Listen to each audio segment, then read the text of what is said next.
आज की इस वीडियो में हम लोग पढ़ने जा रहे हैं प्रॉफिट एंड लॉस का सेकंड पार्ट। डे 1 हमने कर लिया था, डे 2 आज होगा। यहाँ पे भी बहुत ही बेहतरीन सवाल आपको मिलेंगे। मुकेश ने दो कमीजें बेची।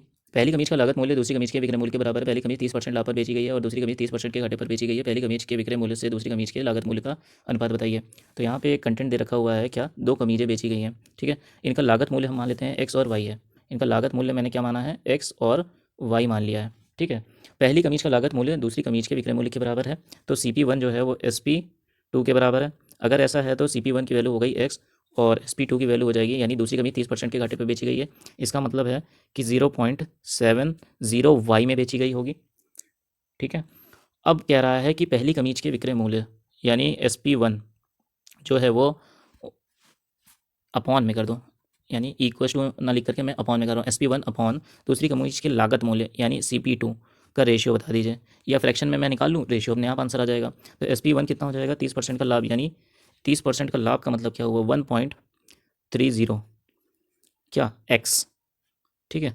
1.30 एक्स अपॉन CP2 का मतलब कितना हो गया, CP2 का मतलब हो गया वाई, ठीक है। तो एक्स की वैल्यू 0.70 वाई रखेंगे, 1.30 इंटू 0.70, और वाई से वाई आपका कट जाएगा, तो पॉइंट हटाओगे तो दो जीरो तो कट जाएंगे, बचेगा और कितना 100, ठीक है। क्योंकि यहाँ इस पॉइंट को हटाओगे तो 100 आएगा, इस पॉइंट को हटाओगे तो एक और 100 आएगा, तो दो जीरो आपके एक 100 को काट देंगे, और 13 7 91, यानी ऊपर क्या आने वाला है, 91 आने वाला है। तो 91/100 आपका क्या आ जाएगा आंसर, 91/100 आपका हो जाएगा आंसर, ठीक है। अगला सवाल जो होगा वो है, एक बेईमान डीलर अपने सामान को 22% की हानि पर बेचता है। इसका मतलब है 100 की चीज़ 78 में बेची गई है, ठीक। लेकिन 35% हल्के बाटों का उपयोग करता है, यानी जो 100 का चीज़ था वो 100 नहीं दे रहा है, वो 35% हल्के बाट इस्तेमाल करके 65% ही दे रहा है। तो कितना इसने कमा लिया, 13 यूनिट। कितने पर, 65 पर। 13 यूनिट का इसने फेयर कर दिया 65 पर, तो 100 पर कितना, 20%। 20%, 13 बचे 65, 20%। 20% क्या हुआ, बेईमान डीलर को लाभ हो गया, 20% का उसको लाभ हो गया, मतलब उसको देना था 78 लेकिन दिया उसने 65 पर ही, ठीक है। ये कहानी है। अगला सवाल देखिए, एक वस्तु के अंकित मूल्य में 70% की वृद्धि की जाती है, और एक वस्तु के अंकित मूल्य में 70% की वृद्धि की जाती है, और फिर इस अंकित मूल्य पर 5% और 20% की योजनागत छूट प्रदान की जाती है यदि मूल्य का भुगतान।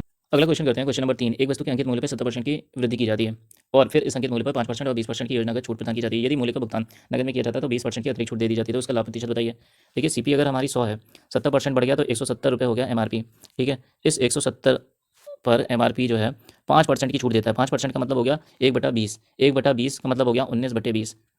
आप परसेंटेज के चैप्टर को भी पढ़ सकते हैं, इससे पहले मैंने डाल रखा हुआ है, तो आपको पता चल जाएगा 5% की वैल्यू वहाँ पे मैंने अच्छे से समझा के रखी हुई है। अदर अदर परसेंटेज की वैल्यू कैसे आपको याद रखनी है, ठीक है। 20% का मतलब हो गया 1/5 यानी 4/5, और 20% फिर से इसने छूट दी है क्योंकि उसने नगद भुगतान किया है, तो 4/5। यहाँ तक तो आपको समझ में आ गया होगा, ठीक है। अब आते हैं जरा मल्टीप्लाई पर, मल्टीप्लाई कैसे करेंगे, ठीक है।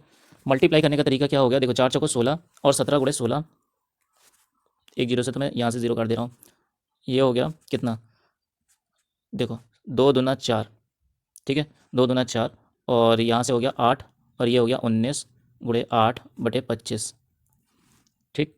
अब इसको करने का तरीका ध्यान से समझना कि किस तरीके से मैं कर रहा हूँ। जरा देखो यहाँ पे अगर मैं 4 से मल्टीप्लाई कर दूँ और ऊपर भी 4 से मल्टीप्लाई कर दूँ, तो क्या हो जाएगा, देखो 7 1 और 8 बन जाएगा, यहाँ से बनेगा 1, यहाँ पे आया 8, और नीचे बना 1, ऊपर बना 4, 8 × 2 = 64, 64, और 64 का मतलब हो गया 1, यानी आने वाला है 4। ये क्या आएगा, विक्रय मूल्य आपका आएगा 4, और 100 का डिजिटल सम क्या होगा 1, यानी क्रय मूल्य हमारा कितना था 1। कितने प्रतिशत का लाभ होगा, देखिए 4 में से 1 घटा दो, बचा 3, कितने पर, 1 पर, तो 100 पर कितना डिजिटल सम कितना आया 3, ठीक है। तो जिसका आंसर 3 में आएगा वही हमारा आंसर हो जाएगा। देखो 6 3 9 0 और 3, ये ऑप्शन सही है। 6 4 10 3 13, यानी इसमें आया 4, तो ये नहीं हो सकता। 5 2 7 2 9 0, ये नहीं हो सकता। 5 2 7 3 10 और 1, यानी ये नहीं हो सकता। तो आपका पहला ऑप्शन सही हो गया। एक तो तरीका ये था, दूसरा तरीका आप कर सकते हो कैसे, देखो देखो फुली मल्टीप्लिकेशन वाला मेथड, एक वस्तु के अंकित मूल्य में 70% की वृद्धि की जाती है और फिर अंकित मूल्य पर 5% 20% योजना की छूट प्रदान की जाती है यदि मूल्य का भुगतान नगद किया जाए तो 20% की अतिरिक्त छूट दी जाती है, तो उसका प्रतिशत लाभ क्या होगा। देखो जी, CP हमने मान लिया ये 100, और 70% वृद्धि हुई थी तो 170, ठीक है। अब 170 पर हमने दिया क्या है, 5% की छूट, 5% की छूट का मतलब हो गया 19/20, फिर 20% की छूट 4/5, फिर 20% की छूट 4/5, यहाँ तक तो आ गया। चलो फिर अब क्या होगा, 4 चौको 16 और 170 गुणे 16 गुणे 19 अपॉन में 5 बचे 25 गुना 50 यानी नीचे आया 500। अब देखो 17 गुणे 16 अगर करते हो तो क्या हो जाएगा, 6 सत्ते 42 का हाथ में आया 4, 17 और 6 जोड़ दो कितना आएगा 23, 23 और 27 2 7 2।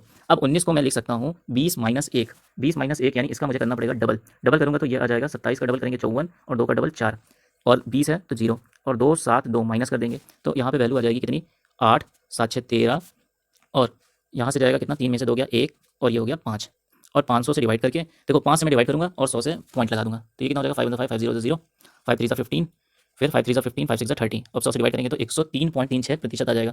तो सीपी कितनी थी 100 और बीका कितने में 103.36 तो कितना ज़्यादा में 3.36 100 पर कितना प्रतिशत लग जाएगा 3.36 आपका आंसर हो जाएगा करेक्ट। ठीक है, अगर आपको कैलकुलेशन का तरीके आपको समझ में आया तो आप कमेंट बॉक्स में कमेंट करना कि आखिर ये 272 कैसे आया है, ये आपको बताने के लिए। ओके, क्वेश्चन नंबर 4, यदि अंकित मूल्य क्रय मूल्य से 75% अधिक है और अंकित मूल्य पर 40% की छूट दी जाती है तो प्रतिशत भाग याद कीजिए। अंकित मूल्य क्रय मूल्य से 75% अधिक है तो यानी 100 अगर सीपी है तो 175 आपका एमपी हो जाएगा। अंकित मूल्य पर 40% की छूट दी जाती है, 40% का मतलब कितना हो गया, 20% होता है 1/5 तो 20 का कितने गुना है 2 गुना तो 2/5 यानी 175 की चीज़ है 2/5, 2/5 का मतलब कितना हो गया 3/5, 5 में से 2 गया 3 बचा तो 5 तिहाई 15 पचम 25 कितना आ गया 105 यानी 100 सीपी थी 105 में बिकी तो 5 यूनिट ज़्यादा बिकी यानी 5% आपका आंसर हो जाएगा। आज का आखिरी सवाल है, यदि किसी वस्तु के 10% लाभ पर और 7% लाभ पर विक्रय मूल्यों के बीच का अंतर 6 रुपये है तो वस्तु का क्रय मूल्य क्या होगा। अगर 10% का मतलब हो गया 110, 7% का लाभ यानी 107, ठीक है, इनका अंतर कितना आया 3 यूनिट तो 3 यूनिट किसके बराबर है 6 यानी 3% किसके बराबर है 6 तो 100% किसके बराबर हो जाएगा 200 के। तो आपका आंसर क्या हो जाएगा 200 आपका सही आंसर हो जाएगा। वीडियो को देखने के लिए धन्यवाद।